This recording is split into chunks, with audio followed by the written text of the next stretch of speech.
You know what's weird is I have learned over the years that more junior hires on fire for Christ and high schoolers on fire for Christ who are coming to church, who are learning, who would say that Jesus Christ is Lord of their life, and they're walking with Him, and they're starting to have this journey. More and more teenagers, I guess you would say, if I was to generalize it, there's a couple things that end up having a huge impact or end up being dangerous in their walk with God. And one of the main ones is dating.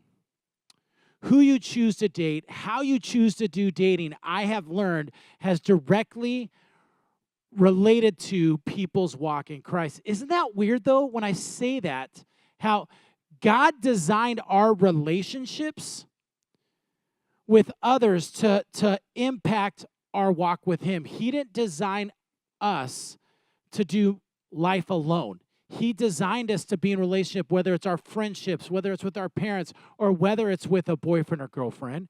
He has designed us and made it to where our relationships directly reflect or have a huge impact in our walk with God. And one of the big ones is dating.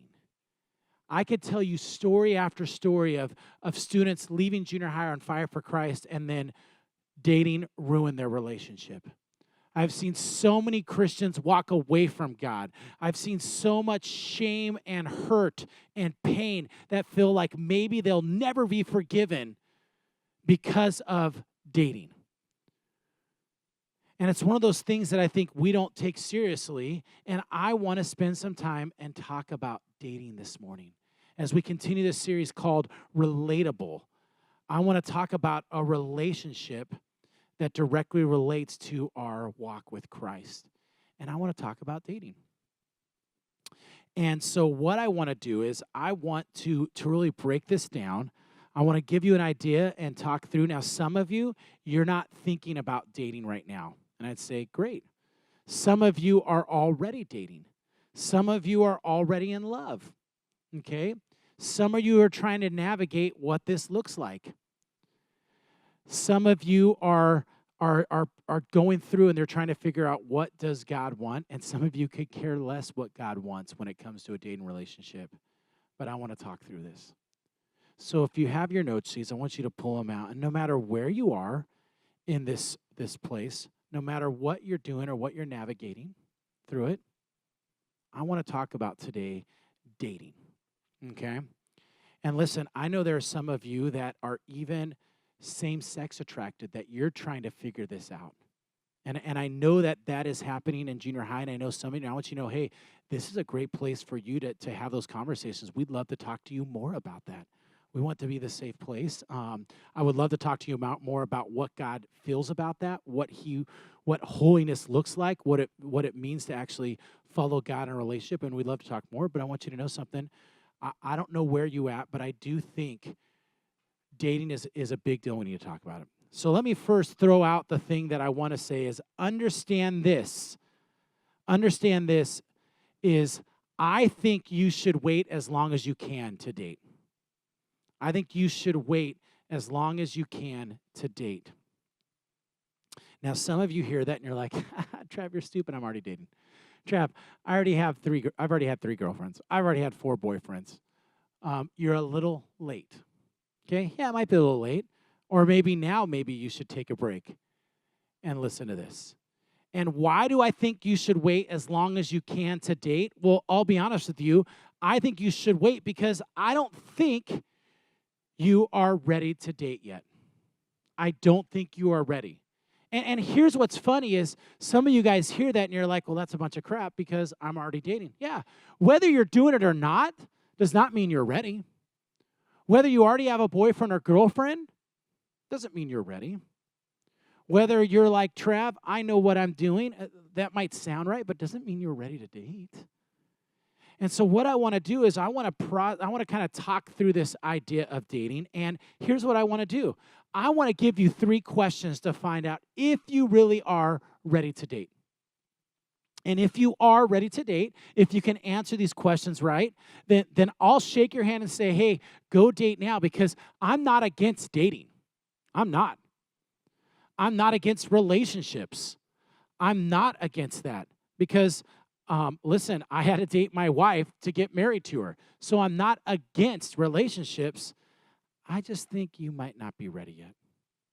And so I want to give you 3 questions. And like I said, if you answer them correctly, then I'm like, go start dating now. And I'll shake your hand and I'll support you. I will. But I'm willing to bet, to be honest with you, once you get through these questions, you're going to go, oh, maybe I'm not ready yet. And that's kind of my hope. So if you got your note sheets out, pull them out. Hey, if you're one of those people who are like, Trav, you're stupid, I think you're lame, great. Why don't you write them down? Why don't you look at these questions? And why don't you at the end, why don't you decide if you agree with me or not, or if you're ready? So first question is this. You need to ask yourself, if you're ready to date, first question you need to ask is, are you dateable? Are you dateable? Okay? Now, most of us think, because here's the myth. The myth in society is that everyone's dateable. You know, everyone's dateable. Anyone can go start dating now. That is the myth. A lot of times we think because I'm attracted to someone or because someone likes me, I must be dateable. Well, Trav, you don't understand. You know how many girls like me? You know, I have girls lining up to date me. Of course I'm dateable. Or vice versa. You're like, do you know how many guys want to date me? Of course I'm dateable. But I might push back and go, are you really? Because a lot of us think dateable means, are you good looking? Are you popular? Do people like you? And here's the problem is this. I want you to understand something. When you are dating someone, you need to understand something that are they dateable material? I mean, do they have character qualities that make them a good boyfriend or girlfriend? And if it's them, then do you have the character qualities and traits that make you a good boyfriend or girlfriend? And I'd be willing to bet you don't. I'd be willing to bet you're not dateable. You haven't developed these character qualities inside to where people go, that person is solid. Some of you happen to be cute. Some of you happen to be a great flirt. Some of you are good at, like, you're so cool that, that people want to be around you. But it doesn't mean you're dateable.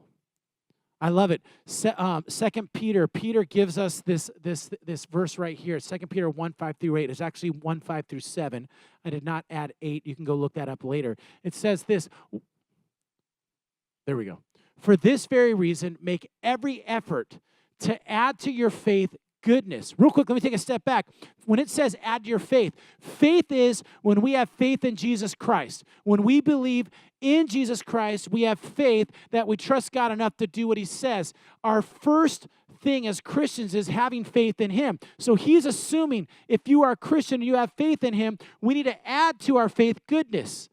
And to goodness, knowledge. We need to first be good people. Listen, some of you are attractive. Some of you are great flirts. Some of you are like, you think you're dateable because people think you're cute or you're likable or something like that. But some of you aren't even good yet.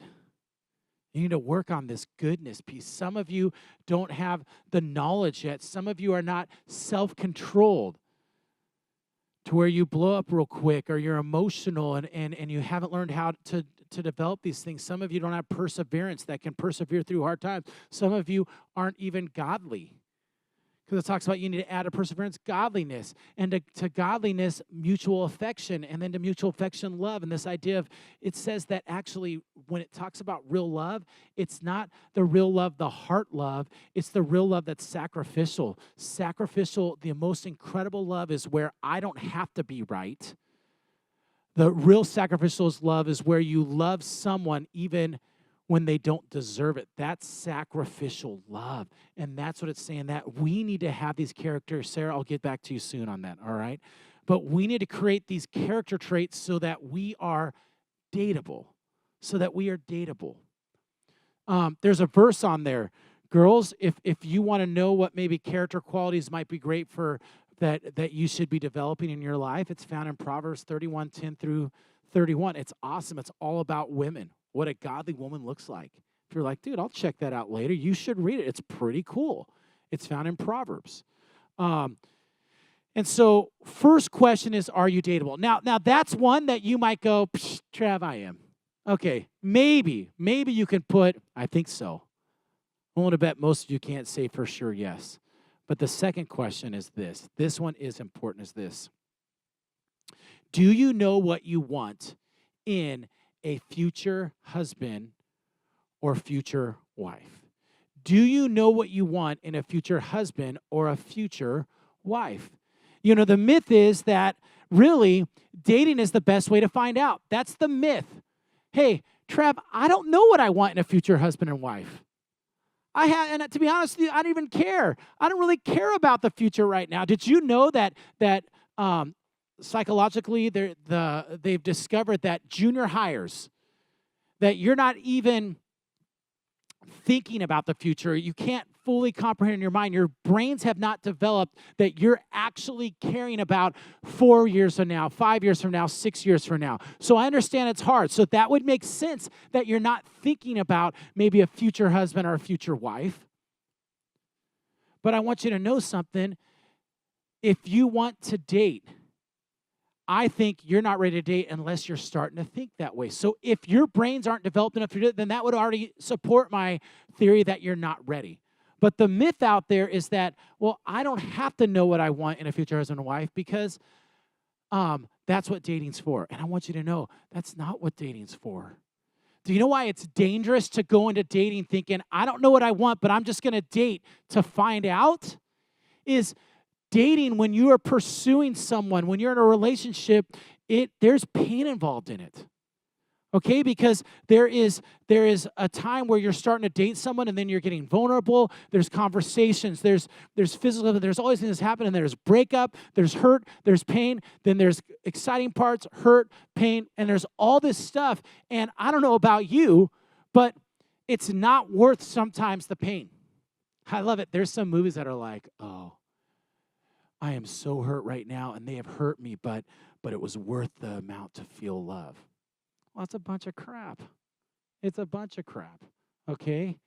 And the reason why I say that is there are some people, the Bible is very clear, there's some people that are never going to get married.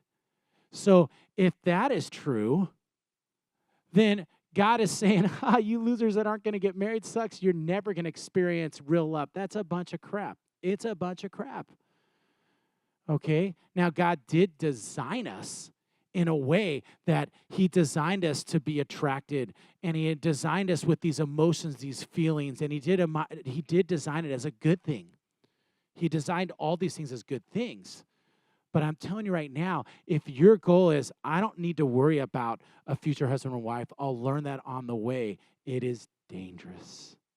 It is very dangerous. And so the second thing is, do you know what you want in a future husband or wife? And if you're like, I have no clue, Trav, exactly. Trav, I haven't thought of it yet. Exactly, you're not ready. Now, I want to help you get ready. Okay, Trav, well then how do I start figuring out what I want in a future husband or wife? Okay, great. That's what I want to help you. If you want to write this down, I'm going to give you 3 things that you can start doing now to be ready.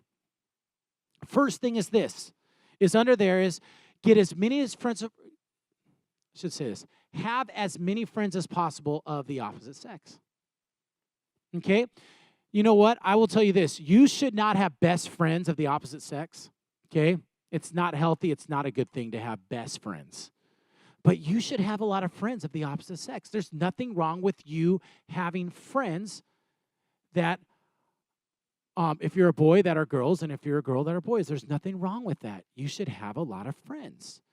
Because as you start making friends with them, you're starting to learn what are different character qualities that you like in the opposite sex. What are things I like about them? You need to start having friends like that. Here's another thing to let you know with that is it's okay to like multiple people. I think a lot of times we think, oh, I can only like one. Now, here's what I'll tell you. Yes, when you get married, you can only like one, okay? Once, if I'm married to my wife, and if I was like, hey, babe, just so you know, but there's like 8 other girls I like too. And she's like, what? That's not good. That's not good. But until I get married, it's okay for me to like a lot of people because there's nothing wrong with that. There's nothing wrong with that because right now I am, you guys are in a place where you're trying to figure out with the goal of who I will one day marry. You see, dating was designed with marriage in mind. You guys don't understand. Marriage, God designed sex. He designed these physical emotions, this intimacy that comes with trust. He designed it all and wants us to experience all those things through marriage, though. Sex is a good thing. All those things are really good things, okay? So you're going to have to write all these down. Write all the questions down. I promise we can talk. But he designed all those things as a good thing, but he designed them for marriage.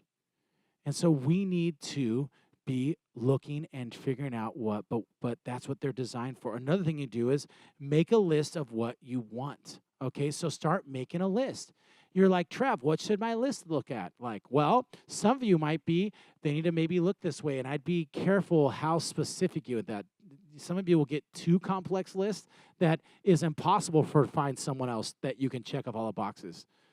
But make a list of some things. But here's what I will tell you is, 1 Timothy 3, 1 through 13. It's on your note sheet. Has a great list of guys, what guys should be, what a godly guy should look like. That might be some things on that list that you could put down on your list. Guys, if you're like, well, I want a godly woman, go back to Proverbs 31, 10 to 31. Maybe you could make a list of some of those things on there like, dude, that's the kind of girl I want. The second thing, or the third thing that you can write down is, to start getting ready is, a Christian should be the top of the list. So let me tell you something. There are some of you right now that you don't care if someone's a boyfriend, if your boyfriend or girlfriend is a Christian right now. You don't care. You're like, I don't care right now. I'm not going to marry him. Well, that's fine, but here's what I want you to know something, is that's not how it works. You know how many people I've said, Trav, I'm going to date a non-Christian, but I'm going to marry a Christian. Okay, but right now I'm just having fun. I love this. This feels good. And you don't understand. If that's really what you're doing, one, it's dangerous because you start liking someone. God created us with these emotions, created us with these feelings to where we start to bond as intimacy happens, how we get to know someone and trust someone, and our attractions, they're designed to bond us with someone. And so if you're starting to hang out with someone, you like them, and then you fall in love with them, if they're not a Christian, you're like, but then I'll break up with them. Normally you don't break up with them. That's normally not what happens. You fall more in love with them. So you shouldn't even date them. It's dangerous. But here's another thing is, if you're really saying you're not going to marry the person you're dating, then pretty much what you're saying is, I just want to use them. If you are not dating for marriage, your whole goal is to use that person. You're using them as arm candy. You're, this is probably not the word. Is that arm candy is fine? Or, you're using them to make yourself look good. You're using them for sex. You're using them for whatever it is. If you're not dating someone with the idea of marriage, you're using them. So it's dangerous because you might end up marrying somebody you don't want to, and you're fully using them. Because if God designed relationships to get to the point where it's marriage, anything else is literally using them. Like, I don't really love you that much, I'm going to marry you. I just want to use you. Doesn't that seem kind of jacked up? And it seems blunt, but let's just be honest, when it really comes down to it, that's what you're doing. I love it. This verse right here, 2 Corinthians 6:4. Paul says very clearly, now then, my sons, listen to me. Pay attention to what I say. Do not, wait, that's not the one I want. Is there 2 Corinthians? Go back a second. Is there one that's 2 Corinthians that's right? Okay. The 2 Corinthians one talks about we should not yoke ourselves. There we go. Do not yoke yourselves together with unbelievers. For what do righteousness and wickedness have in common? Or what fellowship can light have with darkness? And they're saying we should not be yoked together with unbelievers. We should not be dating people that are not Christians. Unless you're not a Christian, unless you don't care about a relationship with God, unless you don't want to grow closer to God, then I understand. Date whoever you want. But if you're like, no, I want to have a relationship with Jesus Christ. I want him to be Lord and Savior of my life. I want to live a life that it glorifies God. Then you need to be dating Christians. Okay? They should be top of your list. Okay? Third thing is this. One is, are you dateable? Some of you, probably not. Two, do you know what you want in a future husband and wife? Most of you have no clue what you want. You've never even thought of that, so you're not ready. And number three is this, is do you even know how to date? I'm telling you right now, none of you know how to date.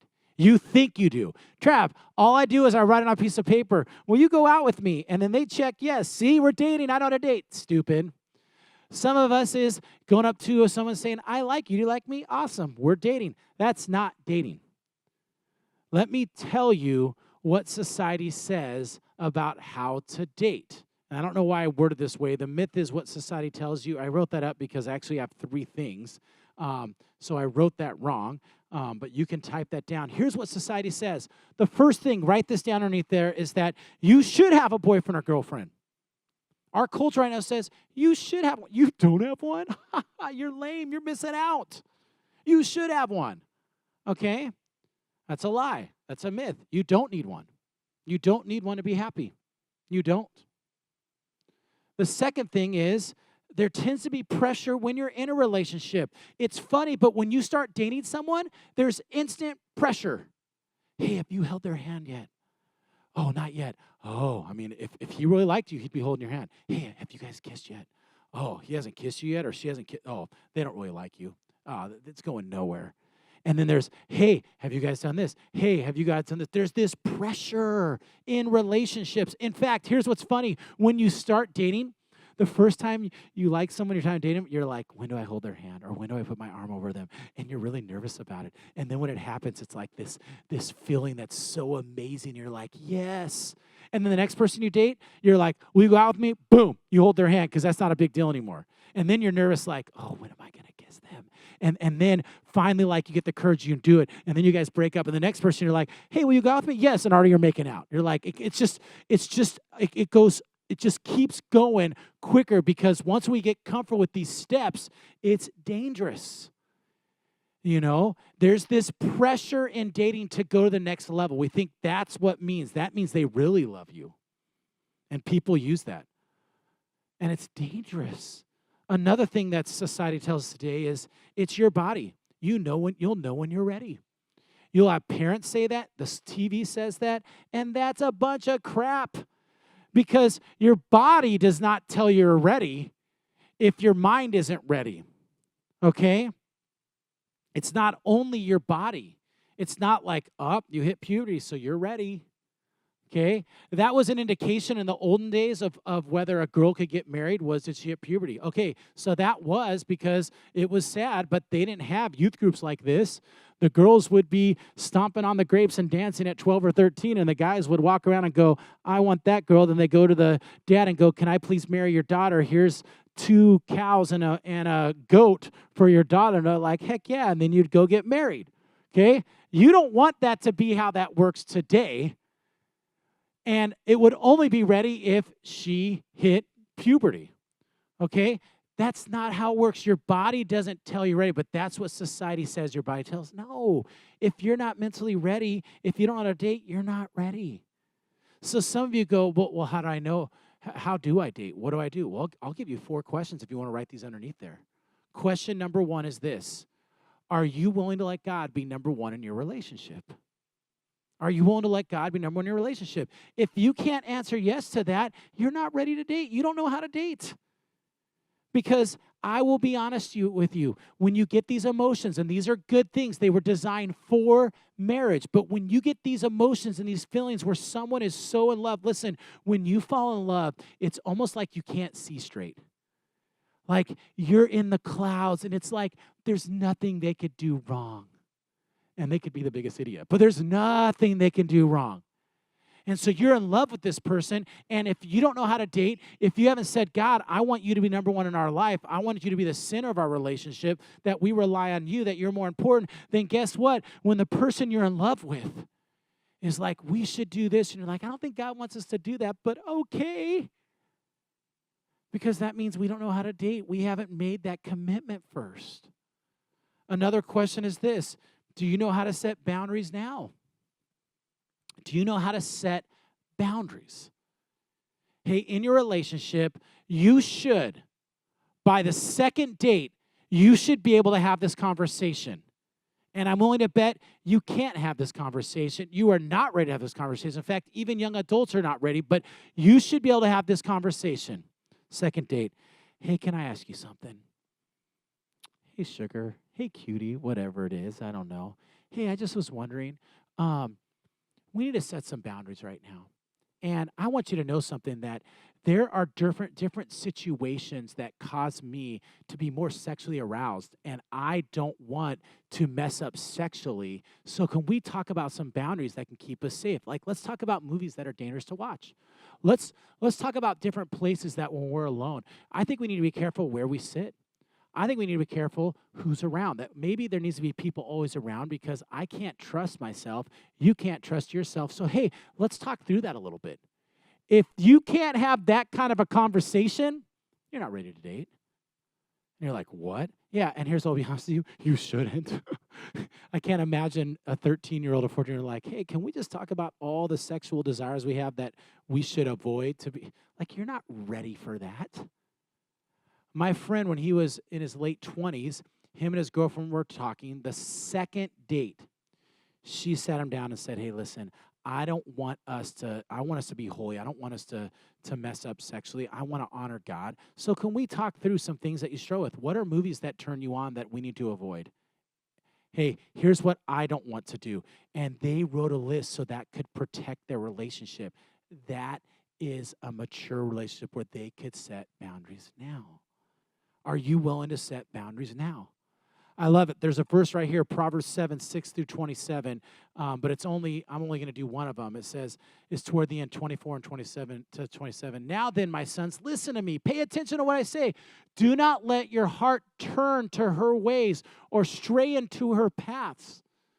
Many are the victims she has brought down. Her slain are a mighty throng. Her house is a highway to the grave, leading down to the chambers of chambers of death. It's this story that's in Proverbs of there's a king watching this young man, and he's walking down the streets, and he chooses the path that is the wrong path. It leads toward this prostitute's house that's there just to try to entice him to sleep with her, and he is caught. The minute he walks by her, he is done. And here's the thing is, he from the top said he should have never gone down that path. Why did he even go down that path? He should have avoided it. He should have set boundaries that I'm not even going to go down that path. And I think we need to set boundaries in our relationships that we're not even going to go there. We're not even get close to this. Because if we do, we tend to end up making mistakes that can be dangerous. Are you willing to set boundaries now? Another thing is, are you willing to run if it's not a good situation? If you're in a bad situation where you think it's going to cause you to sin or you're going to mess up in a way, sex or something like that, can you run? If you're not mature enough to run, if you're not in a place you can do that, you should not be dating. You're not ready to date yet. I had a friend that he told me when he was in college, I think he was in college or even later than that, he had his girlfriend. They were both Christians. They went to a Christian retreat kind of. There's all these Christians hanging out, and they snuck off into their camping. They snuck off in the bushes, and they're hanging out and talking, great conversations, and it led to them making out, and then all of a sudden he's like, oh, crud. Like, he's turned on. He's worried there's going to be a bad situation, and he know what to do. And instead of going forward, he just ran and jumped in the river. Freezing cold river. Immediately, he did not think about sex at all. He was freezing, and it woke him up kind of thing. And he was willing to do that. That's like Joseph right here. Joseph in Genesis 39. There's a story where Joseph was sold into slavery. And it says he was a young, good-looking man. Or we get this idea that he must have been a young, buff, good-looking man. And he had found favor in his master's house. And that his master put him in charge of everything. He was in charge of the whole house, all the servants. He was like number 2 in control. But because he was young and good looking, when the master was gone, it says in there that his wife, the master's wife, was always trying to hook up with Joseph. Yeah, it's in the Bible. It's crazy. You should read the Bible more. Some cool stories. And it comes to this thing that says, one day he went into the house to attend to his duties. He's just going to get the house ready. He's in charge. And it says this, none of the household servants was inside, which that's dangerous. If you've already have a woman who's trying to hit on you and get you to sleep with him, and then you go in the house and no one's there, that is dangerous. Okay? Probably should have avoided that. Should have been thinking about that. He's in trouble. But look what he did. It says this, she caught him by his cloak and said, come to bed with me. That's in the Bible. Okay? But he left his cloak in her hand and ran out of the house. He was willing to go, forget this, I don't care. He ran out, she had his cloak. He pretty much ran out from under it, went out in his underwear and just gone. Because he did not want to mess up. Kind of like my friend who jumped in the river. Are you willing to do that? The last thing is this. Are you willing to be patient? Are you willing to be patient? See, I don't think you're ready to date, and you don't know how to date unless you're willing to be patient. Because listen, we don't know. You don't know who you're going to marry. We don't know maybe who God has a plan for you. Here's what I will tell you is, some of you will not even get married. Some of you will never experience true love, I guess, in that realm. And that might be what God's plan. It says in the Bible that Paul said it's better for those of you that don't get married. He said, I can use you far greater in many ways. And some of you are going to experience singleness, but others, if God has someone planned for you, I want you to know something. It's probably better than someone in junior high.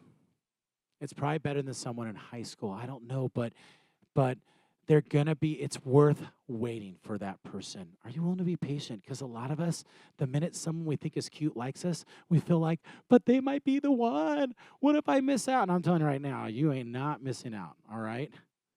There's probably someone better. But we're not willing to be patient. And if you're not willing to be patient, oh God, is this it, where you're willing to have God number one in your life, then you don't know how to date. You're not ready to date. Hey, listen, before I pray, I just want to let you know, there's some of you that you are going to date. You're going to mess up. It's going to cause pain.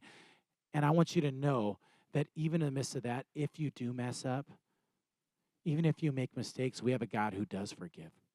We have a God who doesn't go, because you messed up, now you're not pure, and now I can't, He's a God that forgives. He's a God that loves. And he says he wants you to still have a relationship with him. It's just that also he wants you to be wise, and he wants you to not be hurt. He wants you to be holy and do things the right way. So listen, are you ready to date? I would say my challenge for you, and I forgot to do this last service, this challenge is ask yourself this. You need to ask yourself, what can you do right now to start being ready to date? That would be my challenge for you. What can you start doing now to get ready? I tell you, are you dateable? Work on that. Do you know what you want in the future, husband and wife? Do you know how to date? You can start working on these things now, so as you get older, you're starting to know exactly, so you are ready. Let me go and pray. Dear God, I thank you so much for who you are, Lord. Lord, I just pray as students figure out what it means in their life, Lord, to date. Lord, where they are as they are getting ready, Lord, would you help be the center of their relationship? Would they run to you first, Lord, and would you help them navigate these relationships? And Lord, those that do make mistakes, would you continue to forgive them and renew them? Lord, we love you so much in your name.